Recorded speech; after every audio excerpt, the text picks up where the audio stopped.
అట్లాగే బతకాలి. ఆ రోజు నాకు అన్నయ్య గారు చెప్పిన మాట గుర్తుండిపోయి ఈరోజు సభాముఖంగా నేను ఆ రోజు మా అన్నయ్య గారు నా చెంప మీద కొట్టినాడు ఎంత మాట్లాడారో నా కనువిప్పు చేశారు ఆ రోజున. ఆ రోజు నుంచి పట్టుకున్న ఆలోచన ఈ రోజు వరకు ముందు ముందు కూడా నా ఆఖరి శ్వాస వరకు కూడా వదలను. సభాముఖంగా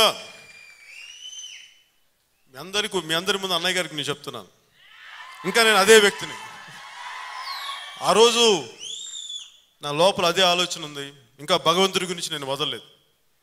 మీరందరూ ఉన్నా, నాకు ఇన్ని విజయాలు వచ్చినా, ఇంత పేరున్నా కానీ స్టిల్ నేను భగవంతుడి కోసం ఆ విశ్వం ముందు, ఆ భగవంతుడి ముందు నేను ఎప్పుడు మోకరిల్లే ఉంటాను, ఎప్పటికీ ఎప్పటికీ ఎప్పటికీ.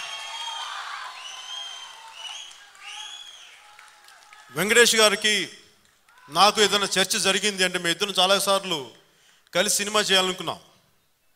ఎందుకంటే తొలి ప్రేమ నుంచి చాలా సినిమాల వరకు నేను ఎప్పుడు ఎక్కువ సురేష్ ప్రొడక్షన్స్ ప్రెమిసెస్లో ఉండేవాడిని, అక్కడ రికార్డింగ్ థియేటర్ అన్నీ ఉండేది.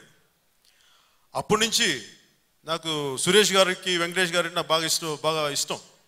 రామానాయుడు గారు ఎప్పుడు అడిగేవాళ్ళు, నాకు ఒక సినిమా చేసి పెట్టిన, ఎందుకు కుదరలేదు. ఫైనల్గా నాకు ఈ గోపాల ద్వారా కుదిరింది. కానీ అది ఎలాంటి సినిమా అంటే, నాకు వెంకటేష్ గారికి ఆధ్యాత్మిక మీద మాట్లాడుకుంటాం. సో అలాంటి సినిమా మాకు ఈ విధంగా రావటం, శ్రీకృష్ణ పరమాత్ముడి గురించి ఈ విధంగా చేయటం నాకు నిజంగా ఆనందం కలిగించింది. కానీ నాకు నిజంగా భయం కూడా ఉంది. అది నేను భగవంతుడి క్యారెక్టర్ నేను అనుకోలేదు.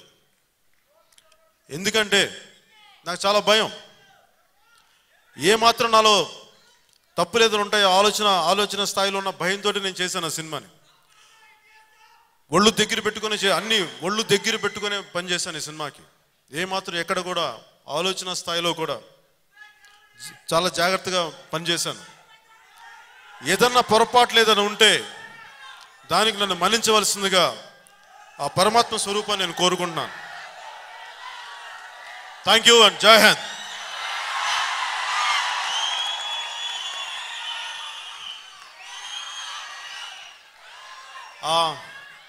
క్షమించాలి, నాకు ఇంకొకరు చెప్పాలంటే నాకు అనూప్ రూబెన్స్ గురించి. అనూప్ రూబెన్స్ నాకు సాంగ్ వినగానే అనూప్ రూబెన్స్ ఇందాక నాకు వచ్చే సినిమాకి చేయమన్నాను. అలాగే డైరెక్టర్ డాలీ కూడా సినిమాని చాలా అందంగా చేయగలరు. సో ఆయన్ని కూడా నా తర్వాత రాబోయే సినిమాలో ఒక సినిమాకి దర్శకత్వం వహించమని నేను అడిగాను. Thank you.